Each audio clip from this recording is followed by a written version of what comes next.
Ladies and gentlemen, it's karate time. I'm just kidding. It's time for the Old Head Show.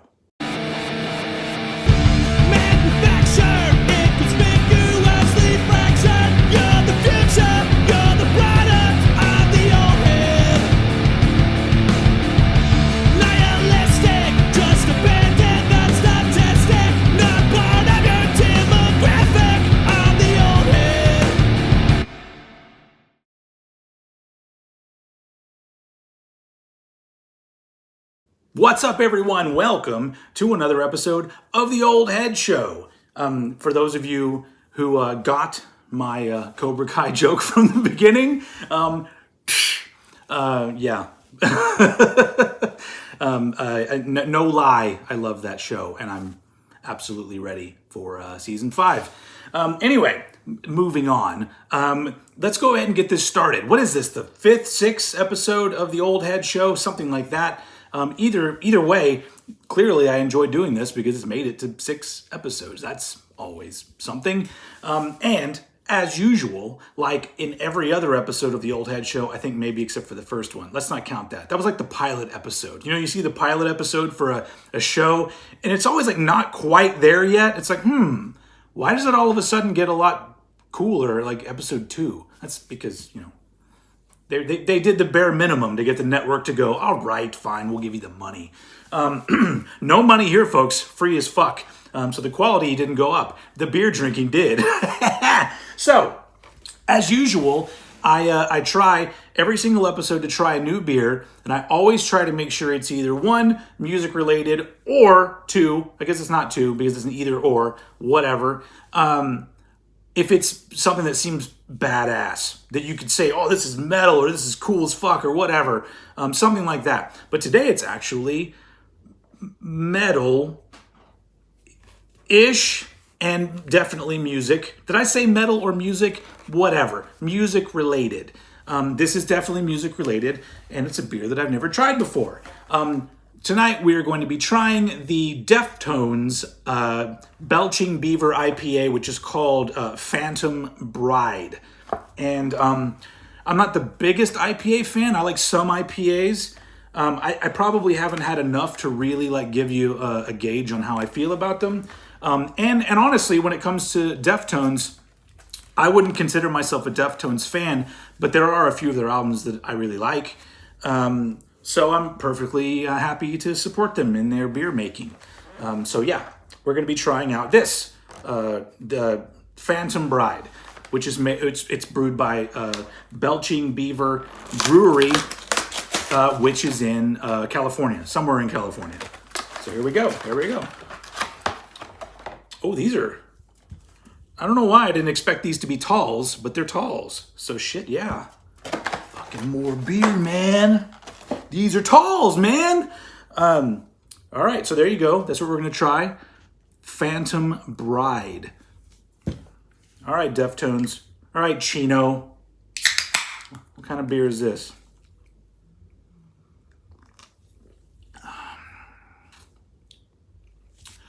All right. So, bold flavor. I guess IPAs are like that. Actually pretty good. Because it has a flavor that immediately hits your tongue, and I go, all right, that's a good flavor, but then you wait a second, and you're like, is this going to turn? Because, you know, you have those beers, you get a little flavor, and you're like, oh, and then you go, ugh, what happened to that flavor? This doesn't appear to be doing that. It's nice. Yeah, has a nice flavor to it. Like I said, I don't know anything about beer. I just know Phantom Bride from Deftones and Belching Beaver Brewery has a nice flavor. So there you go. Cheers, everyone. Pretty damn good. All right, cool. Phantom Bride IPA. Now let's move on to the first segment of the night, which is music news.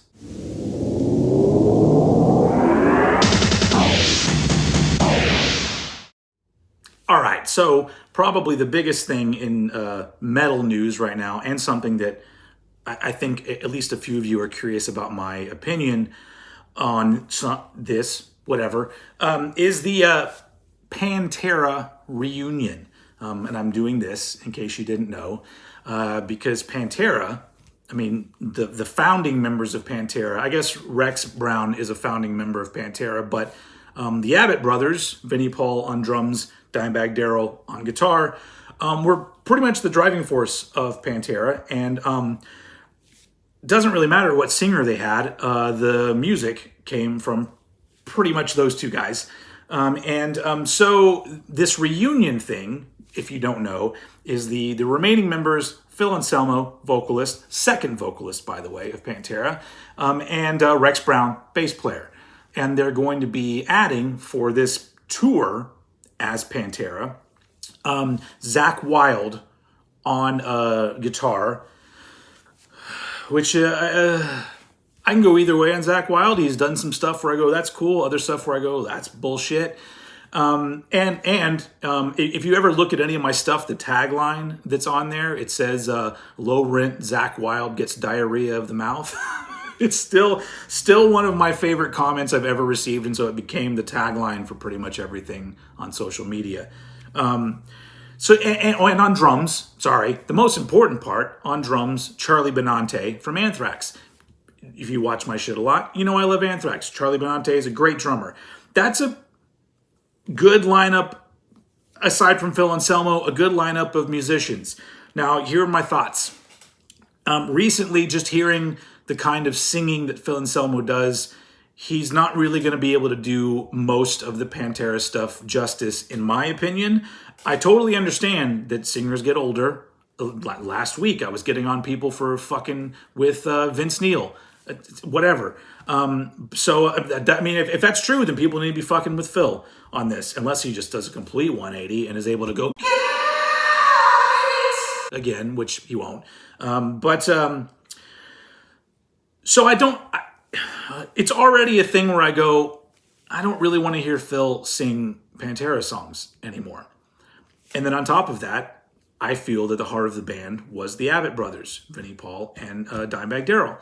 And so here were my thoughts. When they first announced that there was going to be a reunion, I said, well, the only way I would be interested is if this was a touring show, not a band that's playing as Pantera, but have a show come through. We're sure all those guys can be there, but how about we bring back Terry Glaze and do some fucking old-ass Pantera shit? Or just bring in all these different guest musicians that are related to Pantera and just do a big blowout show where it's just a celebration and they play Pantera and everybody cheers and they get our money.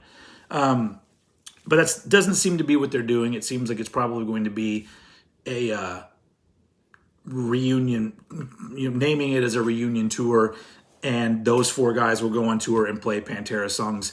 And I will probably see footage of it and go, all right. So I'm ready to be proven wrong, though. So the first time they put out, they play a show and they put out any footage and I'm wrong and I think it's fucking great, you're going to hear from me. But I don't think that's going to happen. But I wish them the best because all those guys deserve, some people should say Phil doesn't deserve anything. But that's between you and your God, I guess.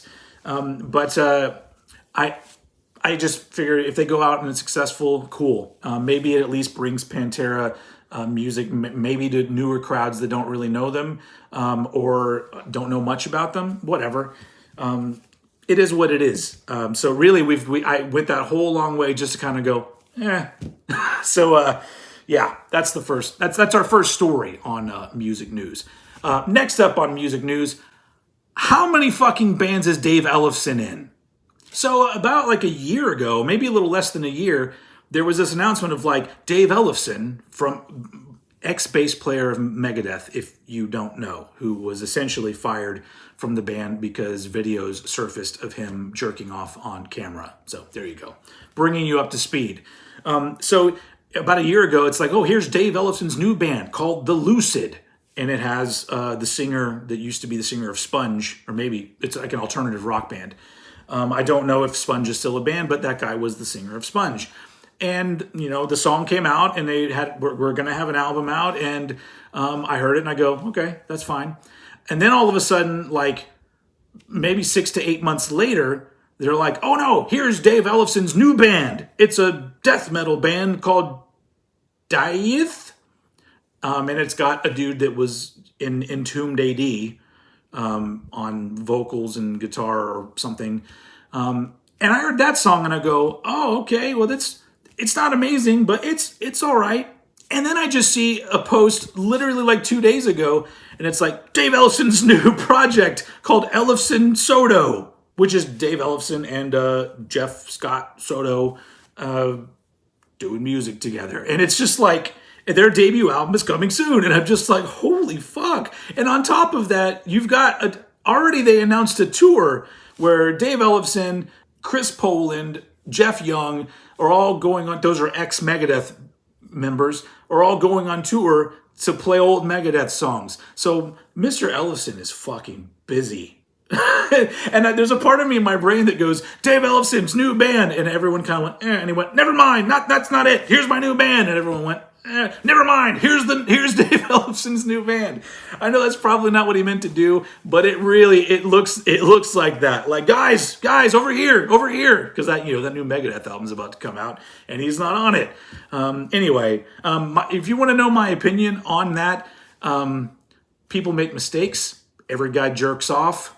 Why fire him from the fucking band? I think it was proven that it was consensual. So, whatever. But apparently Dave Mustaine has morals? Whatever. Anyway, so yeah, there you go. Dave Ellefson, a busy man. Next up, Kerry King says his new band sounds like Slayer. Okay. I didn't think it would be anything different. But I'm not gonna rush to judgment on that because I have a feeling that it's going to be another one of those albums that comes out and a large majority of the metal community are going to ejaculate all over it, and I'm going to be left over here in my little corner going, it's not really that good. But hey, who am I, right? Except for this is my fucking show. All I know is it would be really cool if he put out a band that sounds kind of like Slayer, but isn't Slayer, and he named it Schmayer. It's the only way I'm going to be on board. Our final story of the Old Head Music News. Turns out Rage Against the Machine, just like many other bands that you listen to, needs to make money in order to continue and to live their lives. Isn't that weird? Apparently, to a lot of people, it's very weird because all you see is all of these fucking comments like, I guess they are the machine now. Look, you sound like a complete doofus when you fucking say that. It's just like there's a market standard for charging for concerts, and not only that, they're using a whole lot of the money they're making to raise money to give to charities. And on top of that, if they are part of the machine, isn't that the best way to take down the machine? From inside? Think about that.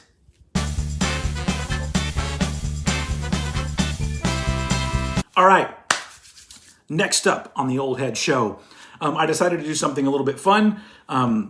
Sometimes I see people post on the internet like, well, according to Discogs, here's the record I own that is worth the most money, according to, how much they sell for on Discogs. So I thought, that sounds like fun. I'm going to do that. So I have put together a list of the 5 most expensive albums that I own.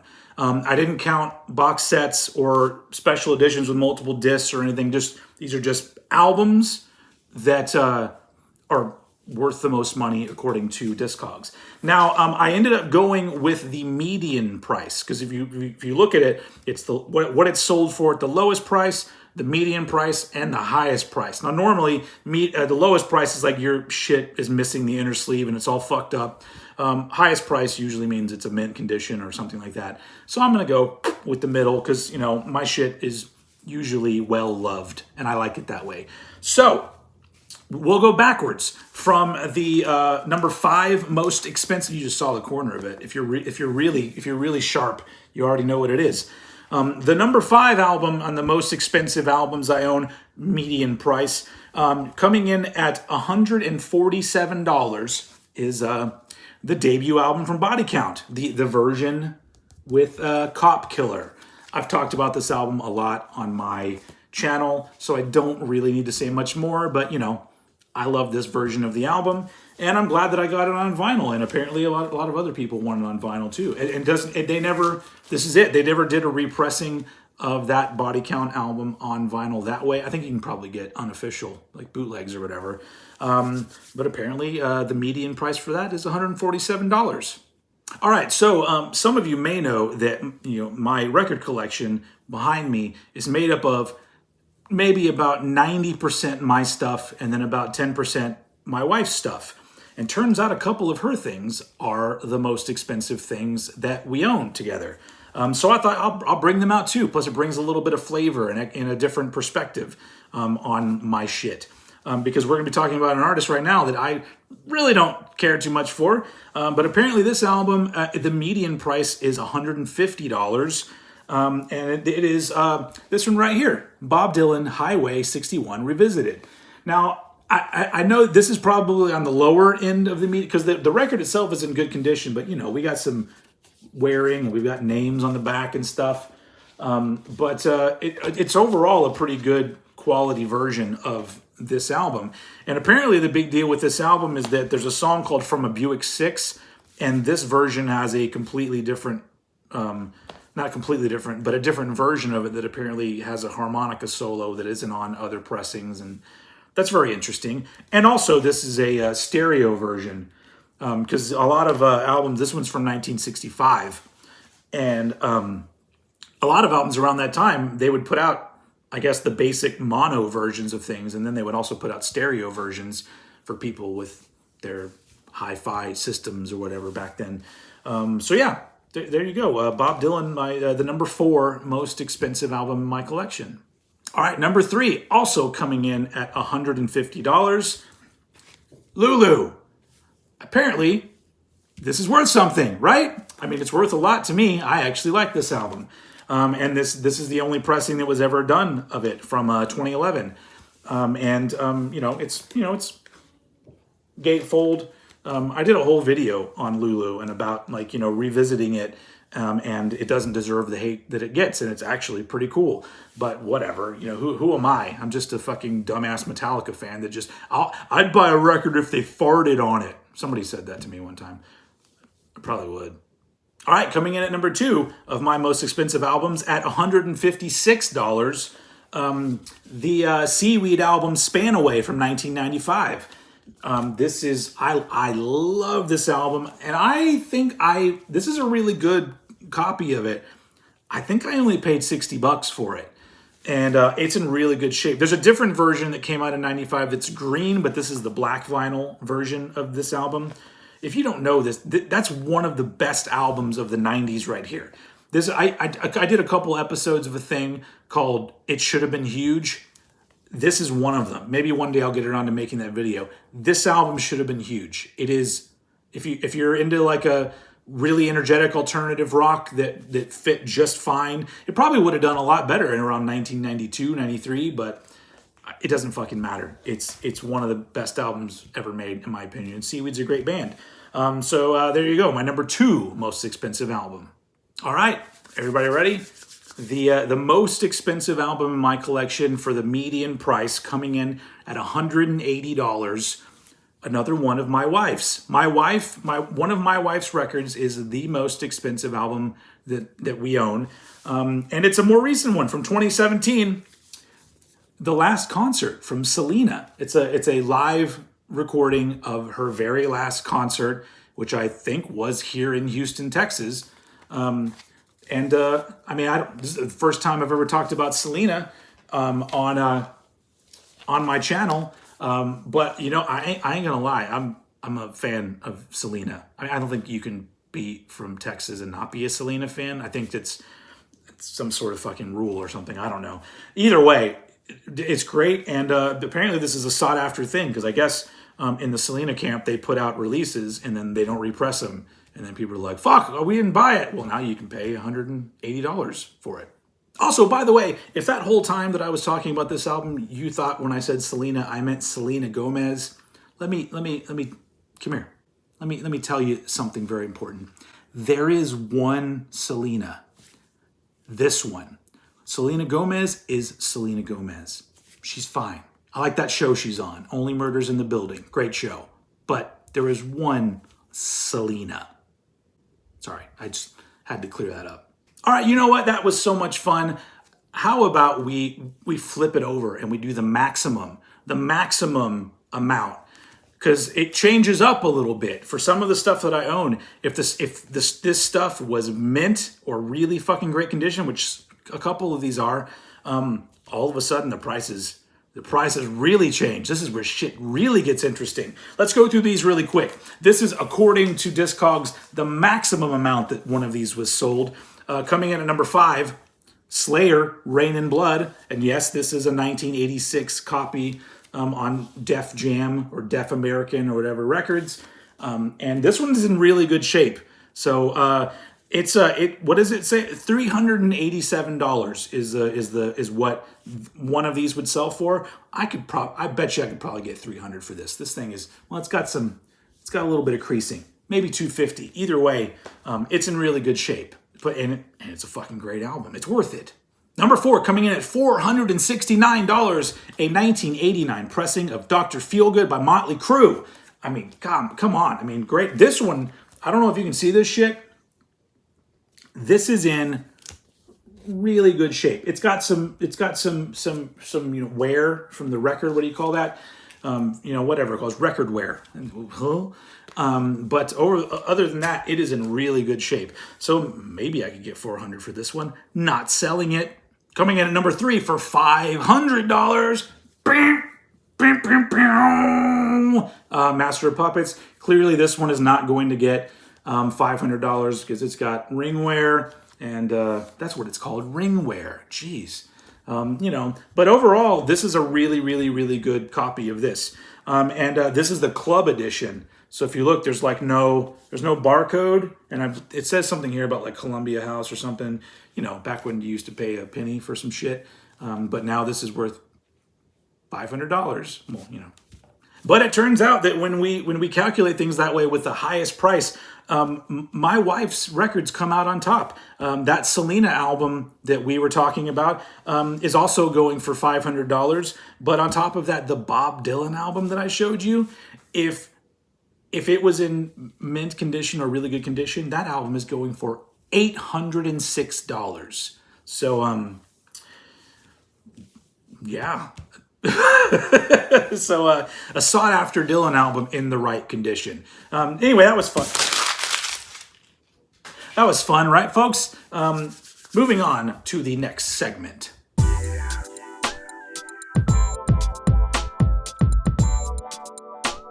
All right, now we're going to do a segment that I'm going to call Album Spotlight.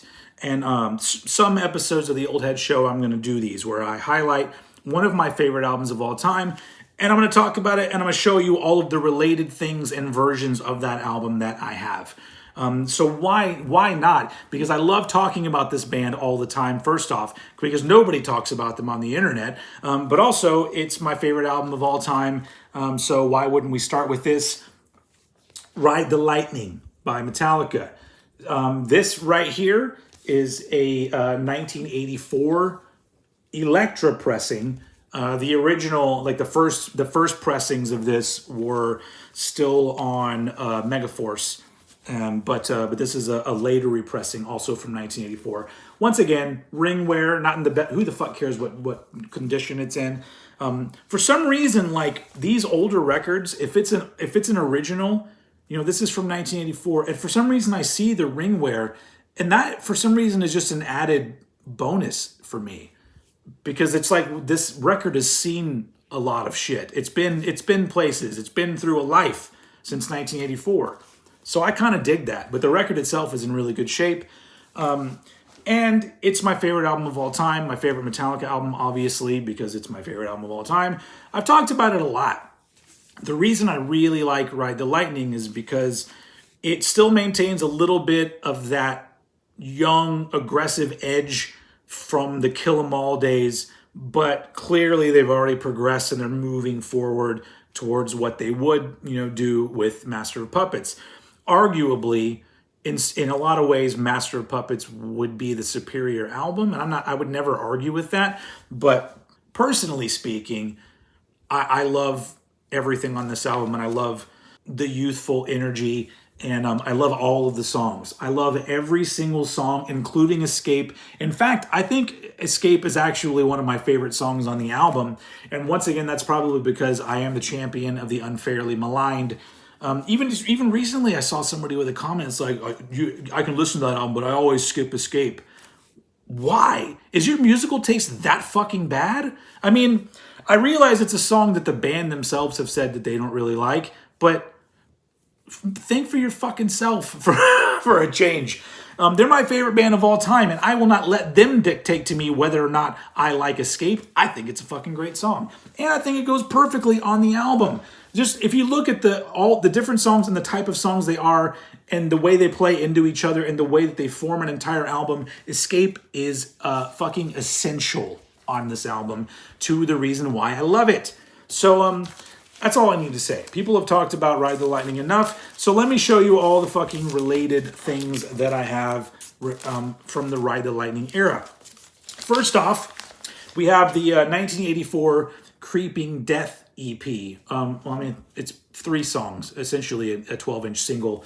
But it's got Creeping Death on side A, and then side B, it's the original Garage Days Revisited. Because if you remember, the one that comes out later is called Garage Days Revisited, because this is Garage Days Revisited with Am I Evil and Blitzkrieg.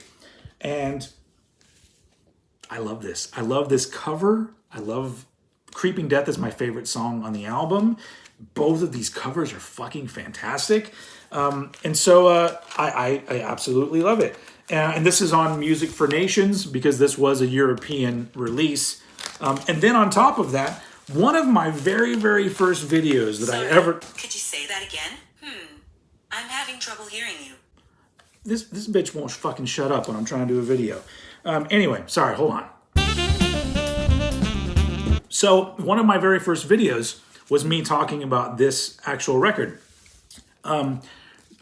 It's the Creeping Death EP by Metallica, but on the other side, it's the Jump in the Fire EP, which we don't really need to talk about that because that's from Kill 'Em All. We're talking about Ride the Lightning. But I bought this one because I thought it was cool that they were both on there. So I have 2 versions of the Creeping Death EP, but this one was released in 1990, also on Music for Nations. No, this is on Vertigo. This is a Vertigo release. So there you go, my second version of the Creeping Death EP. But actually taking us back to 1984, I also have a 1984 cassette version of Ride the Lightning. This is an Electra cassette. I don't know if there's a Megaforce cassette version. I'm assuming there probably is. But it's a white cassette. It's pretty cool because it's got the Metallica logo there. But that's an old ass looking cassette. Because later on it became very cool to have clear cassettes. And then the card here, it's just the one fold out where on the spine it's got the logo and the name, and then the inside it's got all of the credits and stuff. No lyrics, obviously, just because there's not any room for them. But this is a 1984 cassette, and I've played the first song on it, and that's it. Because I just wanted to make sure that it worked okay. But when I got it, I'm like, nah, this is my favorite album of all time. I just want to have it on cassette, but I don't want to fuck it up because it's old and cassettes are a little bit dodgy. But yeah, my cassette version of my favorite album of all time. But I also have a CD version of my favorite album of all time. This is not as interesting, I know, folks, because but I feel like this is the thing. Everybody's seen this. Why am I even getting this out? It's a CD. Although it's weird because I didn't know which version of the CD this was, so I looked it up by the little numbers that are on the underside of the CD, and this is actually a 1995 pressing of Ride the Lightning on CD. So it's my favorite album of all time. Of course, I have it on all formats. All right, next up, I have an interview picture disc of Metallica. The interviews on here were done. One of them was right after Ride the Lightning came out, and then there's another one tacked onto the end that was several months after that. We'll look at this one because it's a picture disc. Pretty cool picture of James on the front, And then also another cool picture of James on the back, which is funny because, as everybody knows, usually if you ever get anything that's a Metallica interview, it's most likely Lars that's talking. And it is. For about 3/4 of the time, it is Lars being interviewed about Ride the Lightning. But it is really interesting because the Lars interview is early on in the Ride the Lightning days when I think they had run into some trouble with distribution through Megaforce. They were blowing up. Megaforce, I don't think, had the means to take care of them as a band with the demand. And so it's them talking about, or it's Lars talking about looking for major labels, and they hadn't decided on a major label yet. Flash forward to the end of side 2, when there is an interview with James and Kirk, which that's odd in itself because usually it's Lars talking, but they talk about how they are already on Elektra Records, and if you're into that era of the band, it's fun. This thing right here, like it's a Chris Tetley interview, which he's a dude that I only know him from these records that look like this, but apparently like the date on this is 1988. But it's like a generic cover with all these different things on it. So I don't know if they were all released at once or if they just used the same cover for everything. Who the fuck knows? But it is a pretty cool interview picture disc from the era of my favorite album of all time. All right, next up, I can be quick with this because I already did a video on these when they came out. This is the 2021 Walmart exclusive repressing of Ride the Lightning on electric blue vinyl. We'll do a little peekaboo, and then we'll put this thing back because, you know, everybody's seen that or already has it because it's, as far as I know, this shit's still available out there. But yet another version of my favorite album of all time. And then, of course, it wouldn't be called my favorite album of all time if I didn't own everything I could possibly own. So yes, I own the box set of Ride the Lightning. I am not going to go through everything that's in this, but it's fucking cool as fuck. It's the best album ever made, according to me, and I'm glad you were here to let me ramble on about it. But hopefully that was kind of cool. If let me know in the comments. Do you like that? Do you want me to do more album spotlights? Because I have other ones that like are my favorites that I have. You know, I have things, and really that's what this channel is all about. Look at my things. Well, not, you know, not like that. Come on, get your mind out of the gutter. All right, that's it, folks. But before we go, as usual, I'm going to be opening a pack of rock cards. Let's do it. Hopefully you've been watching, so you know some of the ones we've been getting. A lot of the same old shit. Always some Dan Reed Network. If there's not a Dan Reed Network in here, it's going to be a really strange day. But let's do this. Let's open up a pack of rock cards. For those of you who don't know, rock cards, these were put out, I believe, in 1991, something like that. I have a whole box of them. So here we go. Rock cards. Let's see what we get. All right, the art card for this one is, what is this? Oh, it's the whole, I've gotten this one before. It's the Holy Smoke Iron Maiden art card. Cool. All right. Oh. Now, it's not as cool as it could be, but we haven't gotten one of these yet. It's a Pink Floyd card. Now, mind you, this is, I mean, just look at them. It's that era of Pink Floyd. They're not doing the hallucinogenic drugs they once were, but now they're talking often with their accountants about things. All right, Mick Mars, we've gotten a few of his. Steve Souza, I believe we've gotten one of these before, but, you know, always a fucking cool card. Tico Torres from Bon Jovi. Tangier. Okay. Cliff Williams from AC/DC. David Bryan from Bon Jovi. This isn't the best pack. This is bordering on the worst pack so far. Another Steve Souza. Love you, Steve, but, I mean, come on. You're hogging this pack. Oh, okay. Everything's all better. Okay? I'm happy. Joey Belladonna. All right. That is, I don't know if we've gotten one of these before. We may have a while ago, or maybe in one of those original videos where I opened a few rock cards packs, but I'm always happy seeing Joey. Tim Kelly from Slaughter. Okay. Chuck Billy. I don't think we've gotten a Chuck Billy before. We've gotten other guys from Testament, but I don't think we've had a Chuck yet. So there you go. That's another great one in this pack. Oh! Yes! Dan Spitz from Anthrax. Oh my goodness. The watchmaker himself. Yeah, that is...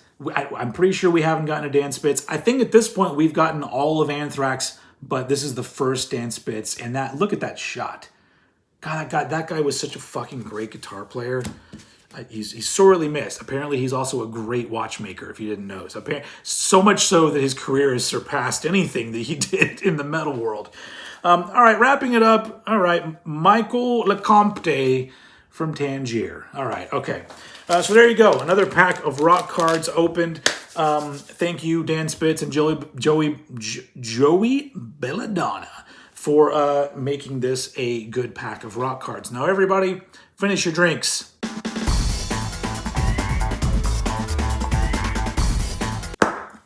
All right.